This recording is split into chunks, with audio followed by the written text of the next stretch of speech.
Hello, I'm Mach Kobayashi, and this is a demo of all the new features available in Mach Dice 2.0.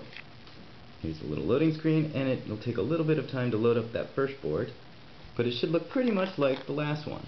Okay, so you shake it around, and it still has that shaking feature, and you can still tilt it back and forth to get that 3D effect. But new in version 2.0 are multiple boards. We have a total of 5 different boards, and you can tap the icons on the bottom right or the bottom left to see the other boards. So let's do that now. And then it loads up a little bit for the first board. And here we have a new green background. We also have colored dice. So how do you specify that? Well, it's pretty much the same as before. You type 2d6, but now notice that the D button has changed to color once you've specified the dice size. So we'll hit that, and now we get a little menu of all the different colors. Let's try blue. And then we'll roll it. And it'll load up the textures for that one, and voila, we now have blue dice. Okay, and let's try the next board. So tap that, and while it's loading, we'll look at that.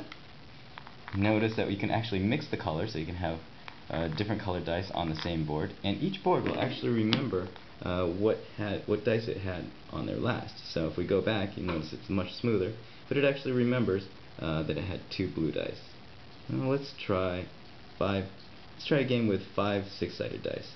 So I'll do 5d6. Whoops, I hit the wrong button. Don't worry, we now have backspace. It's a little hard to see, but yes, it is there. So, boop, I hit the backspace button, and I now hit 6. Ta-da! And so now we have 5d6. And I know a lot of people were playing games that required dice locking, so I've implemented that. Okay, let's try to go for bunches of 4s by just tapping on the dice. So tap, tap, and voila, there's a little bit of an indentation indicating that they're tapped.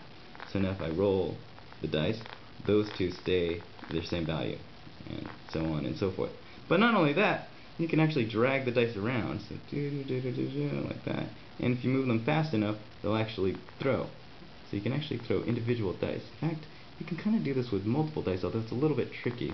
There we go. Yeah. Theoretically, you could do this with up to 5 dice, but it's a little hard because I'm not really left-handed, so, yeah, but you'll have to trust me on that. Okay, let's see what the next board has. And, oops, I hit it twice. Okay, I'll go back. And here we go. Multiple colors. Okay, now, I wanted to show you, oh, what was that last die roll that I did? Oh, how many did that total up to? Well, I've got a little history button now, too. So if you tap that, it actually gives you a history of up to the last 100 totals that you've got, and it'll actually show you the formula that we've used to get them as well. So you can actually see them. You can kind of scroll up and get your history and so forth. Okay, and then we just go back using the back button. Let's see what else. Oh, and then there's a little settings button. I'll show you that on the next menu.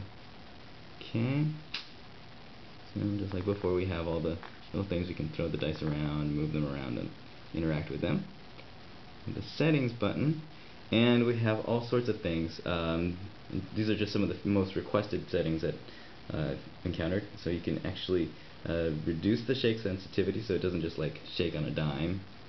And so now it's a little bit harder to start shaking, but it should still shake. There we go. I've also got this tilt sensitivity, so if you don't want to see the tilting as much, you can reduce that. Dice mode, which I'll talk about in a bit. And then you can show on the bottom. Okay, so this one's kind of neat.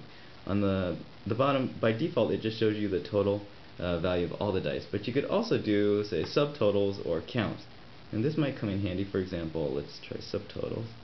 If you're doing something like, I don't know, if you're playing D&D and you want a D20 to calculate whether you hit or not, and then 3d6, or well, let's say 3d4 to calculate damage. Okay, now you roll the 2 like that, and it'll tell you you got a 9 on the first die that you specified and a 6 total on the rest of them. Also, I've added this little feature where as long as you're touching a die, it'll tell you what that value of that die is. And then, okay, now let's see this other bottom button feature. So here we go. And counts. This will actually tell you how many dice have a count of a particular number. So that's useful if, for example, you're rolling a whole bunch of dice, like 30d6, and then roll them. Okay, it's like, well, how many 6s do I have? That's a little hard to tell. But if I look on the bottom, I see, I have 7 6s and 9 5s. Useful for games like Warhammer or something like that.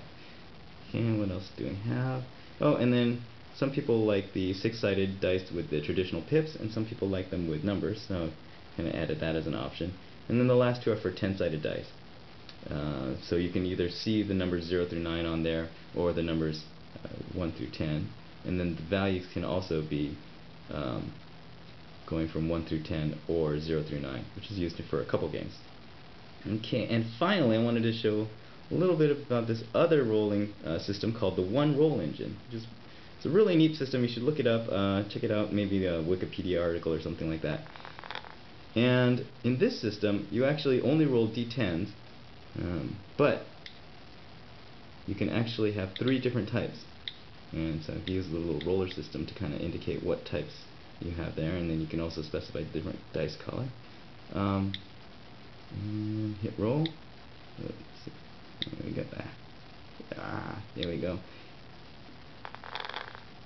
And the way this system works is there are regular dice, which are these kind of brass colored ones, and then there are these hard dice, which are the red ones, which are always going to be a value of 10, and then there are these wiggle dice, which I have as a blue one, and those can be set to any value, and you're trying to get different matches of them. So you can actually wiggle the wiggle dice like this to change its values, and then on the bottom you'll see the number of matches that each one has. So I have 4 10s and a 6 and a 4 and a 3 and a 2 and a 1.